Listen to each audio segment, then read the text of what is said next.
नमस्कार, मैं हूं आपके साथ मयंक मिश्रा। आज 19 तारीख है। देखिए, इस वक्त की सबसे बड़ी खबर, आखिर दुबई पर हमला क्यों हुआ, यूएई पर हमले क्यों हुए और इसके पीछे किसका हाथ है। देखिए, जो यूएई की तरफ से क्लेम्स किए गए हैं कि 2 बैलिस्टिक मिसाइल्स फायर की गई यूएई के ऊपर, और ये मिसाइल्स फायर की ईरान ने। ये आरोप लगाया है यूएई ने कि जो बैलिस्टिक मिसाइल्स फायर की गई ये ईरान की तरफ से फायर की गई, और यूएई ने दावा किया कि दोनों मिसाइल्स को इंटरसेप्ट किया गया। लेकिन ईरान की जो न्यूज़ एजेंसीज हैं, तस्नीम न्यूज़ एजेंसी है, वो ये बता रही है कि जबेल अली इलाका जो है यूएई का, यहाँ पर दुबई का, यहाँ पर धमाका भी हुआ है। इस तरह की खबरें हैं। अब शायद यूएई ये दावा कर रहा है कि एयर मिसाइल जो इंटरसेप्ट हुआ उसकी वजह से धमाका हुआ, लेकिन हकीकत क्या है ये सामने आने में थोड़ा वक्त लगेगा। देखिए, ये खबर कल रात से जब शुरू हुई, यूएई के पास इस तरह के इनपुट्स आए कि दुबई समेत, अबू धाबी समेत यूएई के कई ठिकानों पर बैलिस्टिक मिसाइल से हमले हो सकते हैं। उसके बाद ये मैसेज सर्कुलेट होने शुरू हुए दुबई में और अबू धाबी में। लोगों के मोबाइल पर ये मैसेज आए कि आप सुरक्षित जगह पर रहिए और इस बात को लेकर सतर्क रहिए कि मिसाइल अटैक हो सकता है। और उसके कुछ ही देर बाद, चंद मिनटों बाद, बैलिस्टिक मिसाइल से दुबई पर, यूएई पर हमले शुरू हुए। देखिए, जब ये खबर यूएई के पास थी, उसके कुछ ही देर बाद हूती की तरफ से भी मिसाइल्स फायर की गई, इस तरह की भी खबर थी। लेकिन यूएई का क्लेम है कि ये ईरान ने हमला किया है, जबकि ईरान का कहना ऐसा है कि उसने ये मिसाइल्स फायर नहीं किए हैं।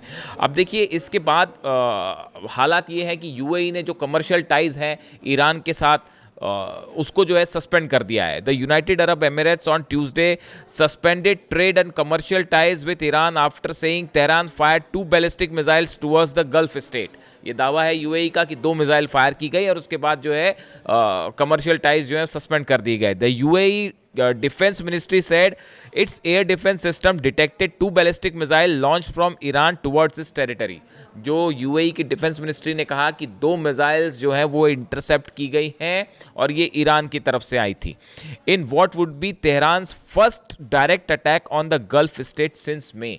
यानी मई के महीने के बाद ये पहला मौका है जब यूएई को, दुबई को निशाना साधते हुए मिसाइल्स दागी गई हैं। It triggered an emergency phone alerts to UAE residents. और जैसी ये अलर्ट आने शुरू हुए कि हमले हो रहे हैं, उसके बाद पूरा खासा पैनिक देखने को मिला यूएई में। अब लेकिन ईरान क्या कह रहा है, देखिए, Iran denied any involvement in the missile attack. Esmaeil Baghaei, spokesperson for the Iran's Ministry of Foreign Affairs, said that the allegation was contrary to the principle of good neighbourliness and undermines ongoing efforts to strengthen trust among the countries of the region. ये Iran की तरफ से बड़ा interesting बयान है। Iran ये कह रहा है कि ये हमले हमने नहीं किए, और जो गल्फ देशों के साथ ईरान के संबंध मजबूत हो रहे हैं उसके अगेंस्ट है ये हमले। यानी क्या ईरान ये कहना चाह रहा है कि ये फॉल्स फ्लैग ऑपरेशन था? क्या किसी और ने हमले किए हैं ये मामले को और गंभीर बनाने के लिए? अभी हकीकत क्या है ये सामने आना बाकी है। लेकिन जिस तरह से हमले निशाने पर दुबई है, निशाने पर यूएई है। देखिए, अभी हाल ही में हॉर्मुज़ में, अगर हम पिछले 7-8 दिन की बात करें, हॉर्मुज़ में 4 जहाज़ जला दिए गए यूएई के, खास तौर पर अबू धाबी के। अबू धाबी की जो सरकारी कंपनी है एनडीएनओसी, उसके ये जहाज़ थे, उस पर हमले हुए। पहले जहाज़ पर एक हमला हुआ, उसमें बैलिस्टिक, उसमें मिसाइल्स अटैक किए गए। जहाज़ों पर हॉर्मुज़ में मिसाइल अटैक होना एक वाकई बड़ी बात है। देखिए, ड्रोन से हमले होते रहे, लेकिन जो हमले ईरान की तरफ से किए इस बार अबू धाबी के जहाज़ों पर, वो 4 मिसाइल से हमला हुआ। एक जहाज़ पर 2 जहाज़ अंडर वाटर ड्रोन्स फायर करके तबाह किए गए, और एक जहाज़ कल तबाह हुआ है जिस पर ड्रोन स्ट्राइक थी। यानी आप देखिए, 4 जहाज़ ऐसे हैं जो यूएई के पिछले 7-8 दिनों के अंदर तबाह हो गए हॉर्मुज़ में। और अब ये बैलिस्टिक मिसाइल से अटैक, देखिए, जबेल अली इलाका इंडस्ट्रियल एरिया है, यहाँ पर धमाका हुआ। क्या वो मिसाइल गिरी है या इंटरसेप्ट किया गया, ऐसी जानकारी बाद में निकल के आती है, क्योंकि अरब देशों में जब भी कोई हमला होता है तो उसकी कवरेज पर, उसकी फुटेज रिलीज करने पर पाबंदी लगा दी जाती है। यानी थोड़ा इंतजार करना होगा। अब दूसरी चीज देखिए, एक इंटरेस्टिंग डेवलपमेंट ये भी है कि तुर्की और इजराइल दोनों आमने सामने हैं। और वहाँ पर भी देखिए कल क्या हुआ कि ये परसों रात की बात है कि सीरिया में जिस तरह से हमला हुआ, एयरबेस पर हमला किया गया, इदबिल में जो है अबू दुहर एयरबेस, यहाँ पर हमले होते हैं। यहाँ पर 8 मिसाइल्स दागी गई हैं, एयर स्ट्राइक्स होती है। इदबिल में। और उसके बाद ये खबर फैल गई कि क्या ये हमले ईरान ने किए हैं, पहले इस तरह की खबर फैली। लेकिन उसके थोड़ी देर बाद खुद सीरिया की तरफ से, फिर बाद में अमेरिका की तरफ से भी ये बात कही गई कि ये मिसाइल अटैक और एयर स्ट्राइक्स जो थी, जहाज़ों का भी इस्तेमाल किया गया, ये हमले इजराइल की तरफ से किए गए थे। अब सीरिया में एक मिलिट्री बेस में अगर इजराइल हमले करता है इदबिल में अबू दुहर एयर बेस पर, तो इसके बाद तुर्की और इजराइल के बीच तनाव स्वाभाविक है। तुर्की ने आरोप लगाए कि सीरिया पर ये जो हमले किए गए हैं ये तुर्की पर निशाना साधने की कोशिश है।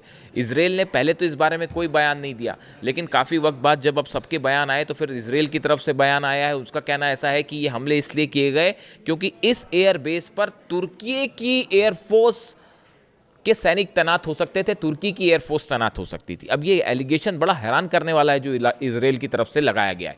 और ये सब कुछ कब हो रहा है? जब एर्दोगन डोनाल्ड ट्रंप से फ़ोन पर बात कर रहे थे। जो खबर 2 दिन पहले आई, मैंने वीडियो भी किया था इस पर, कि डोनाल्ड ट्रंप एर्दोगन से फ़ोन पर बात कर रहे थे और उनकी जो है मुस्लिम नेटो को लेकर चर्चा हुई और मुस्लिम देशों की सेना बनाने को लेकर चर्चा हुई। लेकिन तुर्की ने जो है इस बात से इनकार कर दिया। तुर्की ने जो है ये सुझाव दिया कि ईरान के साथ बातचीत होनी चाहिए, हमला नहीं होना चाहिए। साथ ही मुस्लिम देशों का जो पैक्ट हुआ है, इस्लामिक नेटो कहला रहा है, इसको लेकर भी तुर्की ने बात कही कि ये जो समझौता है ये मूल रूप से इलाके में शांति के लिए है। ये कोशिश है कि यहाँ के जो मैटर्स हैं वो ख़त्म किए जाएं, ना कि हमले के लिए। इस तरह की बात जो है बताया जाता है सोर्सेस के हवाले से कि तुर्की की तरफ से डोनाल्ड ट्रंप को दी गई। यानी डोनाल्ड ट्रंप तुर्की का जो इन्वॉल्वमेंट चाह रहे थे वो नहीं हो पाया और इसी दौरान इजराइल की तरफ से हमले भी हो जाते हैं, सीरिया में ख़ास तौर पर। और सीरिया में किसी तरह के भी हमले जो हैं वो तुर्की को बर्दाश्त नहीं है। तुर्की ने फिदान हकान जो मिनिस्टर ऑफ फॉरेन अफेयर्स हैं उनकी तरफ से ये बयान आया कि हम इजराइल के इस हमले की निंदा करते हैं, आलोचना करते हैं। और साथ ही ये भी कहा गया कि इजराइल को उसके हमलों के लिए जिम्मेदार ठहराया जाना चाहिए। यानी तुर्की और इजराइल भी आमने सामने। अब इस बीच देखिए यूएई पर जो ये हमले हैं ये सऊदी पर लगातार हूती हमले कर रहे हैं। वहाँ पर सऊदी के खिलाफ एक ऑल आउट वॉर छिड़ा हुआ है। सऊदी लगातार जो है निशाना बन रहा है हूती का। हूती की तरफ से एक और जहाज़ को लाल सागर पर हमला करके तबाह करने के दावे किए जा रहे हैं। अरामको ऑयल फील्ड्स में कर जिस तरह से ड्रोन स्ट्राइक्स की खबरें आई, इससे सऊदी का ऑयल बिजनेस पूरी तरह से ठप पड़ा हुआ है और निशाने पर अब यूएई भी है। यानी एक एग्रेसिव मोड ले लिया है ईरान ने। और जैसा कि डोनाल्ड ट्रंप का कल एक बयान वायरल हुआ, एक इंटरव्यू में उन्होंने कहा कि अब इस जंग में इजराइल की भी डायरेक्ट एंट्री होगी। डायरेक्ट एंट्री शब्द का इस्तेमाल किया उन्होंने। इससे बात साफ है कि इजराइल हमला करेगा। दूसरी चीज़ ये कही उन्होंने कि अमेरिका और इजराइल की फोर्सेस मिलकर हमला करेंगी। यानी इजराइल और अमेरिका अब एक जॉइंट ऑपरेशन करना चाह रहे हैं। और जो MOU साइन हुआ था वो अब ऑफिशियली रद्द कर दिया गया है अमेरिका और ईरान के बीच में। ऐसे में हालात बेहद तनावपूर्ण हैं और अरब देश निशाने पर हैं ईरान के। अब इस पर देखना होगा कि ये यूएई पे जो मिसाइल अटैक हुए हैं इसके पीछे किसका हाथ और किसके रोल जो है वो निकल के आता है। इससे जुड़ा जो भी अपडेट होगा आप तक पहुंचाऊंगा। वीडियो कैसा लगा कमेंट करके ज़रूर बताएं। Thank you so much.